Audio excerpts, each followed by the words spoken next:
In this video I'm going to take a look at the army roster announced for Total War Warhammer, the Empire.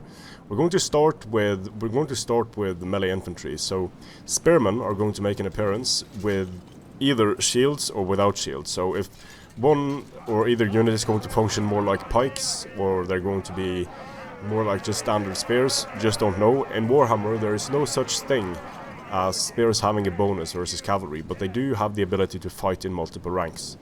So I don't know where they're going with the spears, whether they will be more geared towards anti-cavalry or whether they will be more like pikes and have no such bonus towards cavalry, but the bonus being in the way the formation is deployed, having increased bracing bonuses and stuff like that. Then we have the halberds giving the wielder increased damage potential, but somewhat reduced protection. You'll see the men having a shield on their strap to their arm here, but I'm fairly certain that these halberds are going to be increased damage, increased armor penetration, and reduced defensive capabilities for the units. But against quite a number of factions, that isn't a huge problem for the Empire if the Empire has the ranged advantage. Then we have the Empire swordsmen. They become slightly more tanky, good armor, shield, and a hand weapon. The sword counting as a hand weapon means that the swordsmen have an increased chance to avoid getting hit in melee, and that hit doing damage with their swords. Don't know how that's going to work in Total War Warhammer.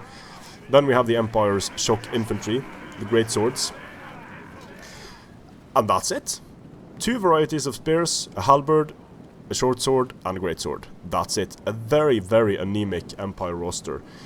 You don't have in the flagellants, you don't have in the various regiments hailing from different parts of the Empire. No mercenary units. You're going to either have spears, swords, or halberds. And this is a bit disappointing to me, because there are some great flavor units in there. The flagellants being, for example, one of my favorite Empire units, religious fanatics that go into battle and won't give up until the last man is dead, basically, wielding flails in combat.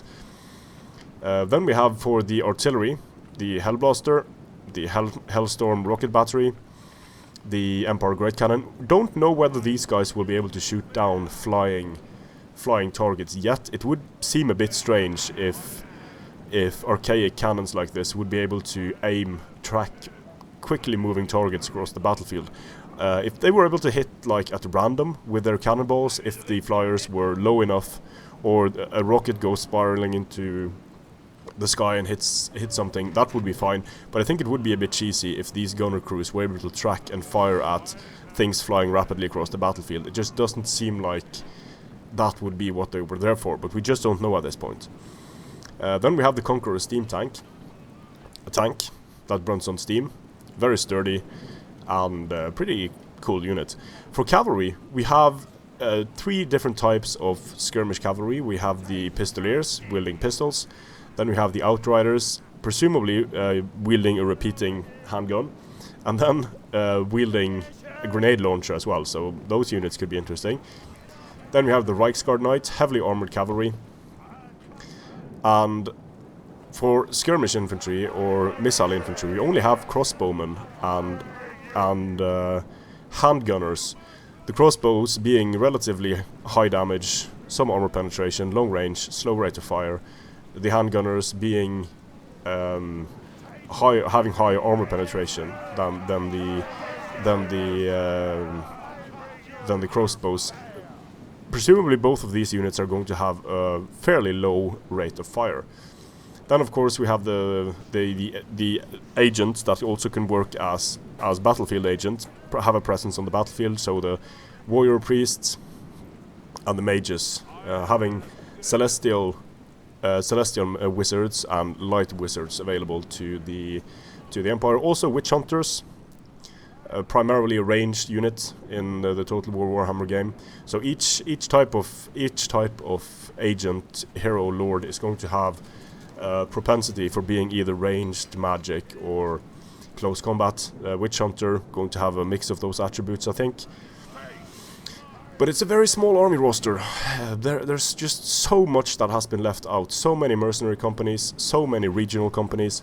And I hope this isn't the full list. It does say the full unit roster. So I think it's fairly safe to say that this is indeed the full army roster. But it's a very anemic roster. Very lacking in key components. For example, the ability to have detachments. I could have a unit of Empire Swords with a much smaller unit on the side of either skirmish or melee units. Now, when this Empire Swordsman goes and engages an enemy unit, these smaller detachments would be able to flank around the enemy unit and offer for some great tactical flexibility. Perhaps they could be AI controlled, they could shadow this Empire Sword and control it at all times, perhaps, and help it at all times. If you pick skirmishers here, you could maybe have the skirmishers fire at enemies trying to flank the swords, or if you had halberdiers here, you could have smaller detachments defending the flanks of the halberds. So many options with the detachments. And I think it's too bad that they left the detachments out, because then you could create sort of smaller, self-sufficient groups that have some protection from, say, flyers, some protection from cavalry, and that's quite unique in how the Empire works. So a small selection of basically everything. There are only 3 artillery pieces, 4 if you count this. You have the Luminarch of Hishin there as well. I'm obviously not able to show the Demigryph Knights. They are designated as monsters cavalry. I'm not able to show the Pegasus, basically just a flying horse. You will have different mounts for the hero characters. But overall, I think when it was announced that there were going to be as few factions in the game as there were, I thought, okay, that means they're going to really flesh out the factions. And there are a few more dynamics to consider now than there have been, like magic brings a whole new flavor to the game. The same thing with heroes and lords. Same thing with flyers. But for the basic units, for the basic, like the melee cavalry, the skirmish cavalry, melee infantry, ranged infantry, I think the selection is a bit lackluster, and I don't quite understand why they chose to leave so many units out when they focus on so few factions. Now, it could, of course, entirely be the case that they have chosen to add in more units with DLCs and stuff like that. Which, of course, I mean, could be either free DLC, could be DLC. It's not like I don't think you can have fun with the selection of units that's already here, but I was hoping for more diversity. I was hoping for more Warhammer.